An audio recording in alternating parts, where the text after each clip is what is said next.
Әлеуметтік желі арқылы тікелей эфирде отырып, былапат сөздерді қарша жаудырып танымал болған Мұрат Әбділда сотталды. Анығын айтайық.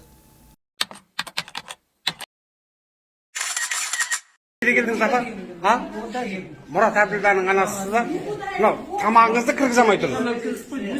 Әнде айтып жүрген блогердің қамауда жатқаны туралы айтылатын видео TikTok'та лезде тарап кетті. Онда өзін Мұрат Әбділданың анасымын деген әйел ұлымен кездесуге кіргізбей жатқанын алға тартады. Желі қолданушылары болса Мұрат Әбділданың не үшін қамалғанын білмей дал болды. Олар өз болжамдарын жасап, түрлі пікірлерін жаудырды. Басым көпшілігі Мұраттың бостандыққа шығуын тілейді.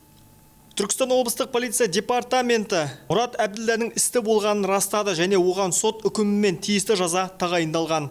Ол ішімдік ішіп, өзгенің ұлттық ар-намысына тиетін сөздер айтқан. Блогердің бұл әрекетінің видеосы желіде тараған. Намысым тапталды деген азамат полицейлерге өткен жылдың желтоқсан айында арыз түсіріпті. Аталған жайт қылмыстық кодекстің 174 бабы 1 бөлігімен, яғни әлеуметтік, ұлттық, рулық, нәсілдік, тектік, топтық немесе діни алауыздықты қоздыру тіркелді. Күдікті ретінде Сауран ауданының тұрғыны анықталды. Жан-жақты тергеу амалдары жүргізіліп, сараптамалар тағайындалған. Жинақталған іс құжаттардың негізінде қылмыстық іс 2022 жылдың 31 қаңтарында айыптау актісімен бірге Сауран аудандық прокуратурасына жолданған. Қоғамда алауыздық тудыратын әрекеттерін қоймай, өзгенің ар-намысына тиген орта жас шамасындағы тұрғынға 31 наурызда Түркістан қалалық сотының үкімімен 5 жылға бас бостандығынан айыру жазасы тағайындалды, деді Түркістан облыстық полиция департаментінің өкілдері. Мұрат Әбділда бұған дейін де бірнеше рет сотты болған және тура осындай әрекеті үшін тағы да жаза арқалап отыр екен. Атап айтқанда 2019 жылы Кентау қалалық соты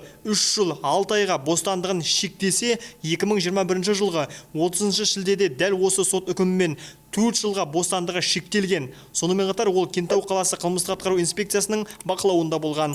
Өткен жылдың 15 желтоқсанында берілген сот психиатриялық сараптама нәтижесінде ол сот алдында жауап бере алады деген қорытынды жасалған. Айта кетейік, сот үкімі әлі заңды күшіне енген жоқ. Айыпталушы тарап апелляциялық шағым беруге құқылы.